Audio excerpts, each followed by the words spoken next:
यस्य स्वयं स्वभावाप्तिरभावे कृष्णनिकर्मणः तस्मै संज्ञानिरूपाय नमोस्तु परमात्मने नमोस्तु परमात्मने। पंच परमेश्वरी भगवान की 1008 आदिनाथ भगवान की परम पूज्याचे श्री आदि सागर महाराज की परम पूज्याचे श्री नावे कीर्ति महाराज की परम पूज्याचे श्री विमल सागर महाराज की परम पूज्याचे श्री तपस्वी सम्राट संपति सागर महाराज की परम पूज्याचे गुरु सुंदर सागर महाराज की अहिंसा में विश्व धर्म की माता जी वाणी माता की हरिका संग की जय।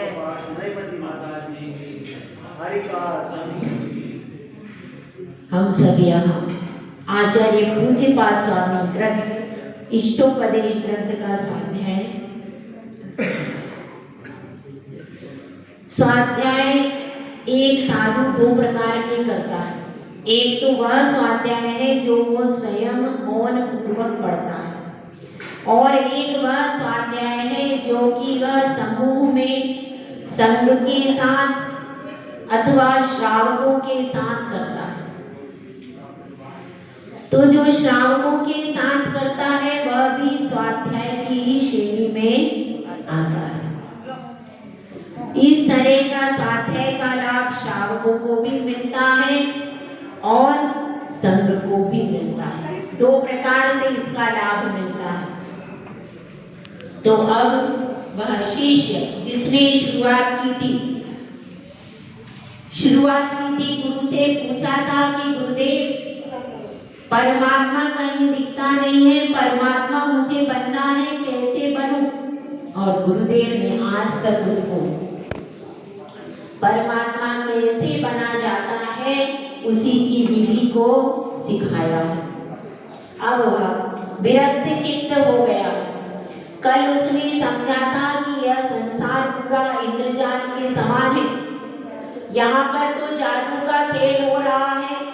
जादू के खेल में 1 मिनट के लिए छू मंतर हो जाता है। ऐसे ही किसी दिन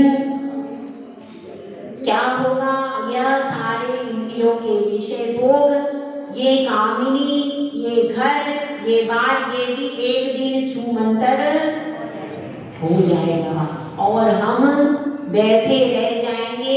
हमारे देखते देखते ही सारी चीजें विलीन हो जाएंगी और हम चाह करके भी उन चीजों को दोबारा प्राप्त नहीं करेंगे। आप सबके परिवार में किसी ना किसी का मरण हुआ होगा, उनको दोबारा प्राप्त कर पाए क्या कोई? क्यों? वो अच्छे थे, फिर बहुत साथ देते थे, फिर भी दोबारा मिले क्या? वो किसी के मिल गए हो वापिस, किसी के भी वापिस लौट के आज तक नहीं आए। इससे समझना है अपने को कि एक बार जो जीव इस संसार से चला जाता है, एक बार वो जीव छू मंतर हो गया, फिर आप कितना भी प्रयास करो दोबारा वो जीव नहीं। इसी तरह से भोगों की सामग्री भी जो पहले अच्छी मिलती थी, आज से करीब 20, 25, 30 साल के पहले जो गेहूं आता था, जो ज्वार आता था, जो दाल आती थी और जो सब्जियां आती थी, जब तब केमिकल्स का प्रयोग नहीं होता था, जो शुद्ध दूध आता था, घी आता था, वह क्वालिटी क्या आज है क्या है 30 साल पहले की? अब नहीं। अब आप सोचो कि नहीं अब वो मिल जाएगी क्या? नहीं। जो पहले बच्चों में कायदा था, बच्चों में अगर बड़े बोलते थे तो बच्चे बिल्कुल चुप होकर के सुनते थे, उनके आगे जवाब नहीं देते थे। वो कायदा क्या है क्या? अब आएगा क्या वापिस? जो बीत गया वो अब सब आने वाला नहीं। इससे लगता है कि यह सब कैसा है, ऐसा खेल है जो एक बार होने के बाद फिर छूमंतर हो जाता है। तो उसको समझ में आ गया फिर वह सोच रहा है कि मैं क्या करूं अब। यह सारा संसार अगर ऐसा है इंद्रजाल के समान, तो इस संसार में मैं कैसे रहूं और कैसे एक योगी इस संसार में रहता है। क्योंकि अब तक तो स्वरूप का ज्ञान नहीं था, लेकिन जब ज्ञान हो जाने के बाद फिर संसार में रहना बहुत ज्यादा कठिन हो जाता है। जब तक ज्ञान नहीं है, जब तक सब कोई अपने लगते, तब तक तो रहना सरल है। और जब यह पता चल जाता है कि यह अपना नहीं है, फिर रहना कितना सरल है। तब रहना बहुत ज्यादा मुश्किल हो जाता है।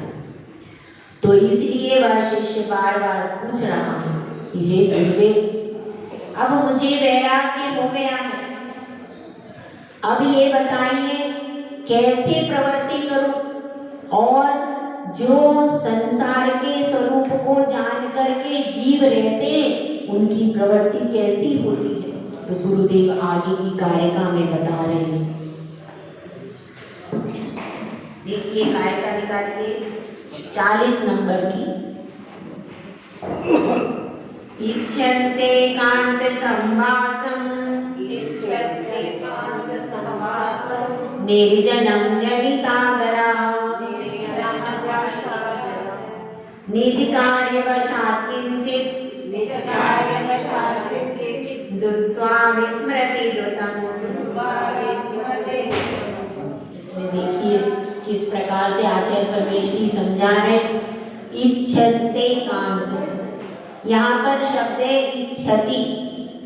इच्छति मतलब चाहता है, इच्छा करता है। किसकी इच्छा करता है?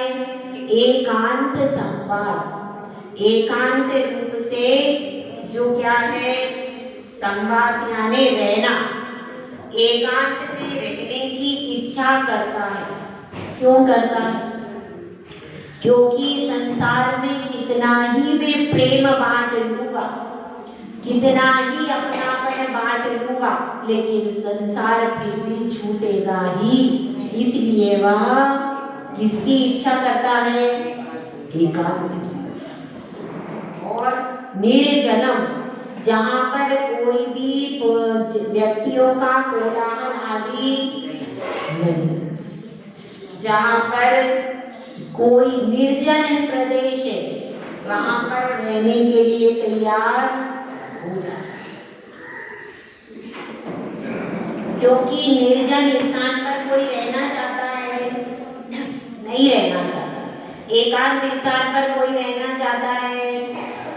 एकमात्र जो योगी होते हैं वे निर्जन स्थान में आदर करते हैं। क्यों? क्योंकि संसार असार है, इस सत्य को उन्होंने अच्छे से जान लिया है। इसलिए सोचते हैं जो मेरा है वह इस संसार के कोलाहल में मिलने वाला नहीं। क्योंकि कहते हैं आवाजों के बाजारों में खामोशी पहचाने को। जहां पर आवाजों का ही बाजार लगा हुआ है, वहां पर खामोशी को कौन पहचानेगा।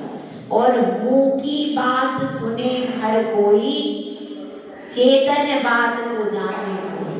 मुंह की बात सब सुनते हैं, लेकिन चेतन की जो बात है उसको कौन जानता है? जानता है कोई? कोई भी नहीं जानता है।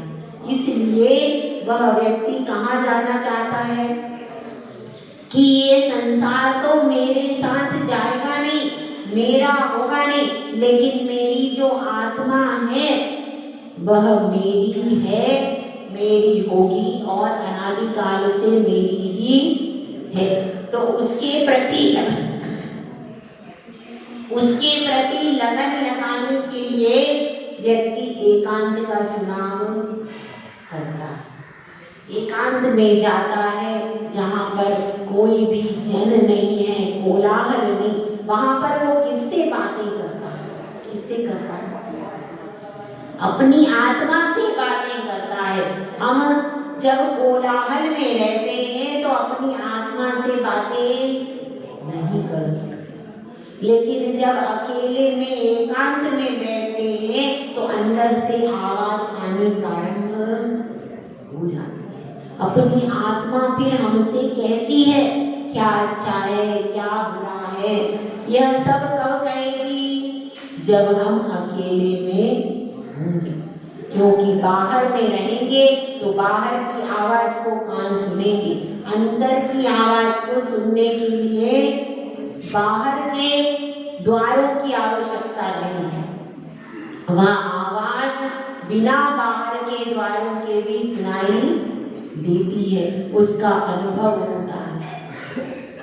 इसलिए वह अंदर जाता है और अंदर अपनी आत्मा की आराधना करता है, अपनी आत्मा की बात सुनने का प्रयास करता है। और क्या करता है? निज कार्य वशात, अगर कोई कार्य उसका होता है तो किंचित उक्त्वा, किंचित उक्त्वा शब्द है ये, किंचित उक्त्वा, कुछ कह करके, कोई बात कह करके, विस्मृति द्रुतम्, तुरंत भूल जाता है। अगर उसने किसी को किसी कार्य के लिए कहा और अब आपसे हमने कह दिया कि देखो यह काम ऐसा करना है, कहने के बाद फिर आप 1 घंटे के बाद आए, माता जी यह बात ऐसी कही थी, हमने कहा हमें तो कुछ याद क्यों नहीं याद है? क्योंकि हम उस समय आत्मा के ध्यान में बैठे थे और कुछ बात आपसे कह दी, लेकिन बाद में याद नहीं रहती। क्यों नहीं रहती? क्योंकि पूरा उपयोग जिनका आत्मा में स्वाध्याय में रहता है, किसी श्रावक के लिए कुछ कल्याण की बात कह भी दी तो उसको वह इग्नोर करते, उसको ज्यादा दिमाग में भर के, क्योंकि दिमाग में यदि यही सब बातें भर लेंगे तो जिनवाणी के लिए स्थान नहीं मिलेगा। जिनवाणी को दिमाग में भरना है तो श्रावक के कब किसने क्या कहा, कब किसने क्या कहा, यह सब दिमाग से निकालना पड़ता है। और आप लोग यही सब बातें दिमाग में भर लेते हो, इसने यह कहा, उसने वह कहा, यह सब बातें यदि दिमाग में भरते हैं तो जिनवाणी माता कहती है मैं अब अंदर नहीं आऊंगी, क्योंकि दिमाग में कचरा रहेगा, वहां पर माता बैठती नहीं है। भैया माता कहाँ बैठती है? शुद्ध स्थान पर माता विराजमान होती है। इसलिए पहले राग द्वेष का कचरा साफ करो, फिर माता अंदर आकर के, वो याद क्यों नहीं होता? क्योंकि आपके राग द्वेष का कचरा दिमाग में भरा हुआ, इसीलिए वो जिनवाणी माता कहती है मैं अशुद्ध स्थान पर नहीं आती हूँ। जब वह कचरा आपका साफ हो जाएगा तो माता अपने आप आकर के पुत्र के आसन पर बैठ जाएगी। तो वह अपने कार्य के लिए कहता है कोई बात, लेकिन तुरंत भूल जाता है, क्योंकि उपयोग उसका कहाँ लगा है? अपनी आत्मा में लगा।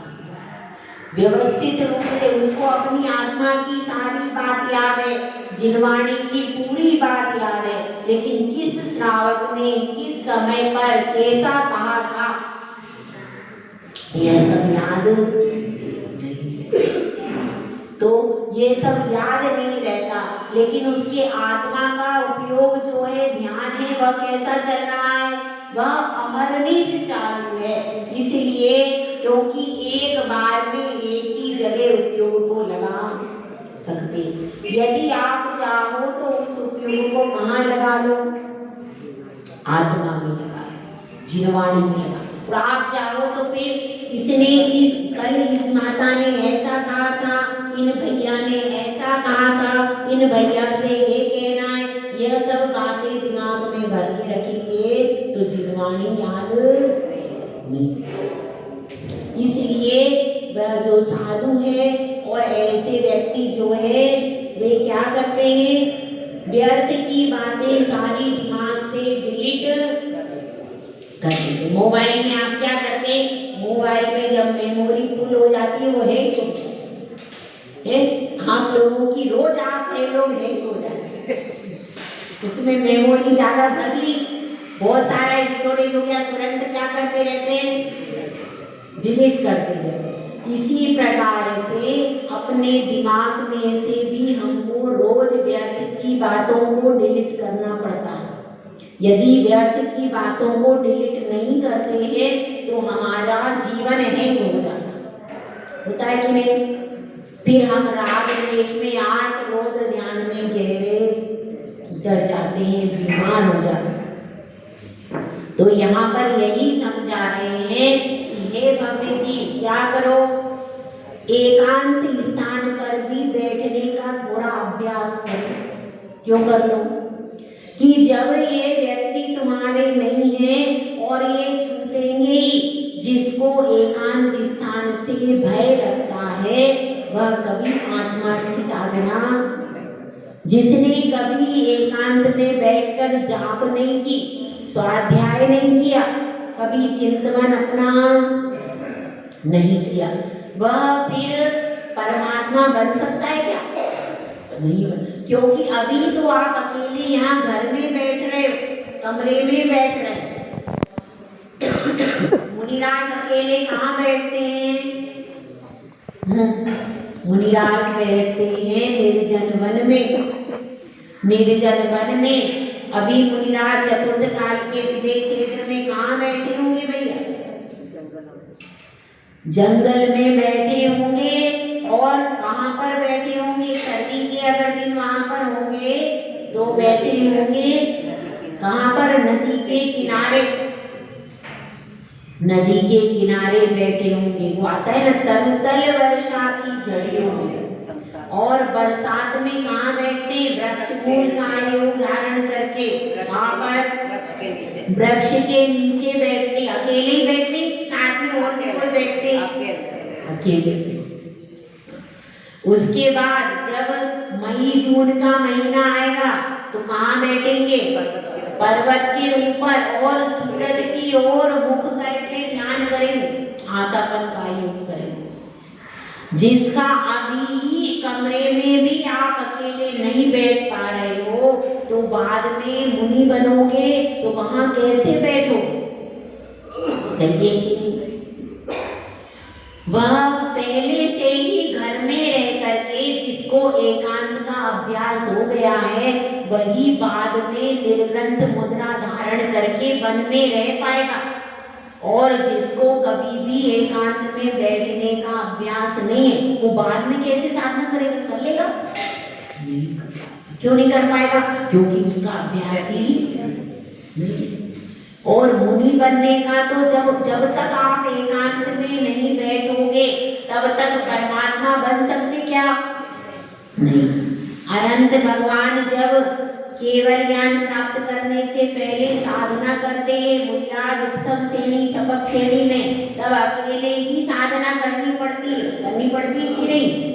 अकेले ही करनी होती है। उसके बाद फिर केवल ज्ञान के बाद देखिए समो शरण आदि लगा है, लेकिन भगवान को मोक्ष समो शरण में हुआ क्या? किसी भगवान को एकांत को हुआ हो 24 में से? बताओ भाई, गंगा जी को ज्ञान अच्छा है? किसी को भी नहीं होता है।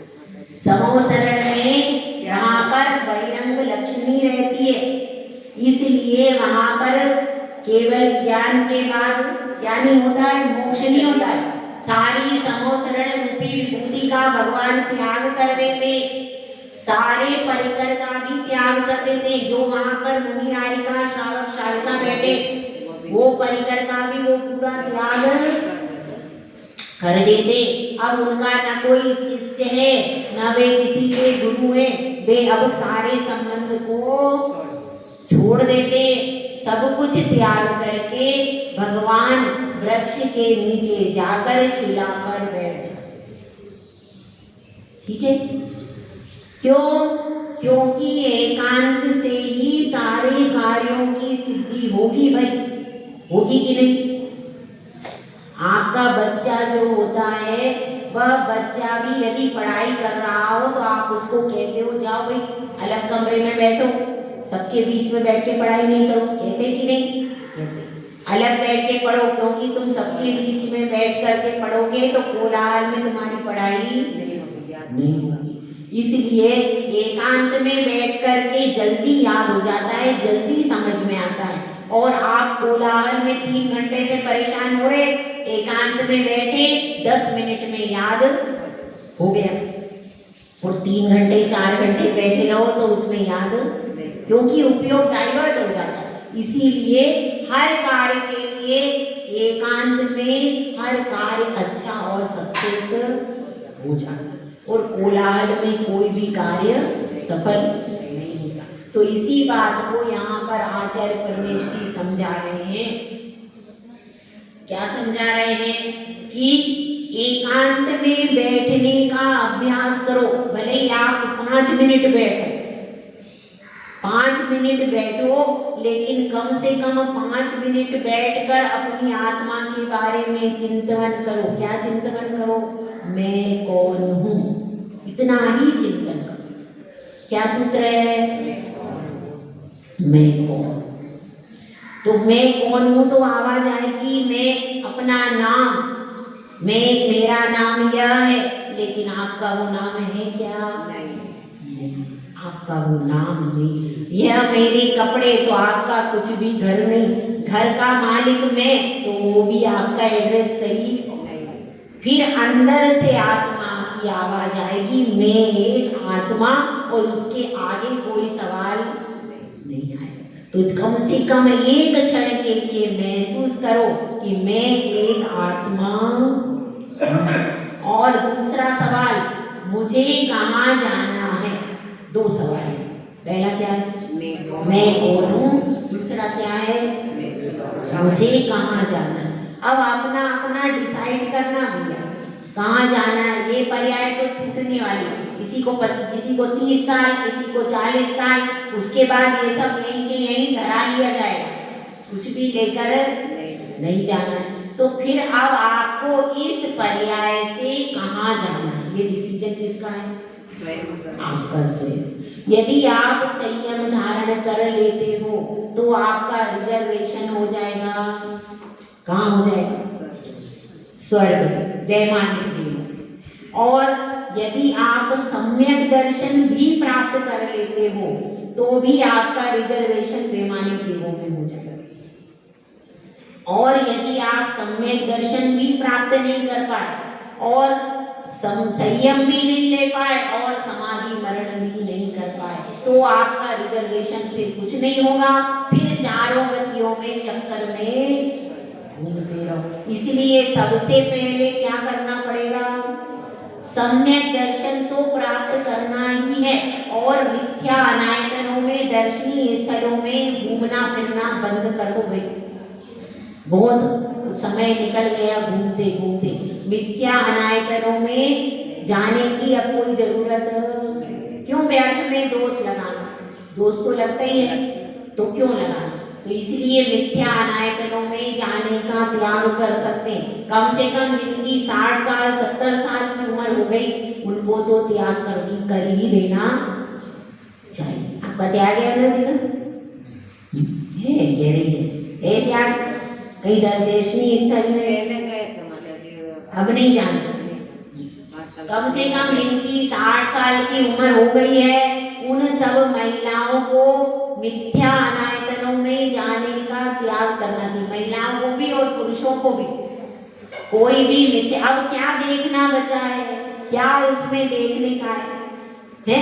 वो कम से कम अपन को बाहर से तो कभी देखो, बाहर से तो भाई रास्ते में है तो क्या करेंगे, लेकिन अंदर प्रवेश कभी भी उनके गर्भगृह में नहीं जाना।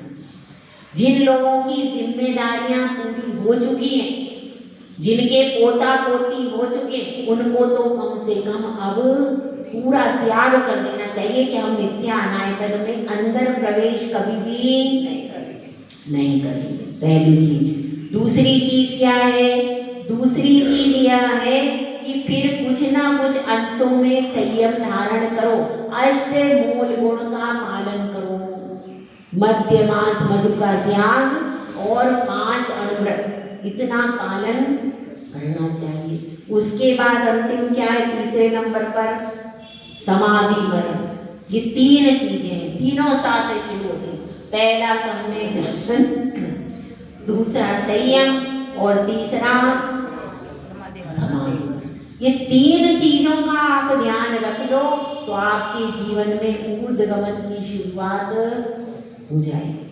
और अगर इन तीन चीजों से भी आप जिन कुल में आकर के भी ये तीन चीज आपने प्राप्त नहीं की तो फिर आपका जीवन पूरा निष्फल हो जाएगा। तो इन तीन चीजों का अपने को ध्यान रखना है कि इन तीन चीजों का पालन करके हम भी वैसे बने जैसे एक योगी होता है, और कम से कम 5 मिनट बैठकर अपनी आत्मा का ध्यान करें, आत्मा के बारे में विचार करें और ये सोचें कि मुझे यदि ऊपर जाना है तो मेरे पास 3 ऑप्शन है।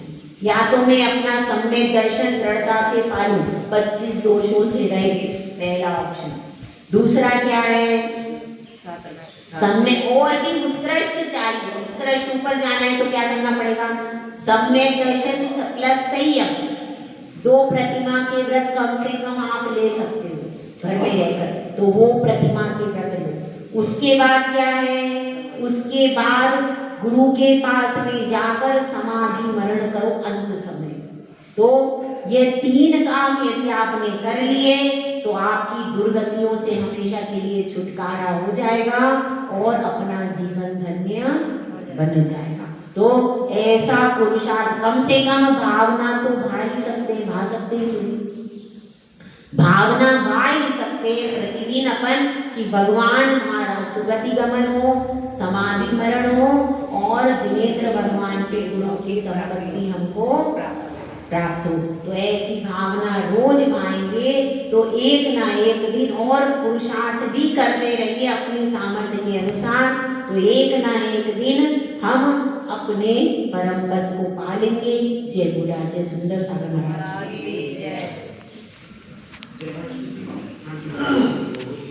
समाधि पर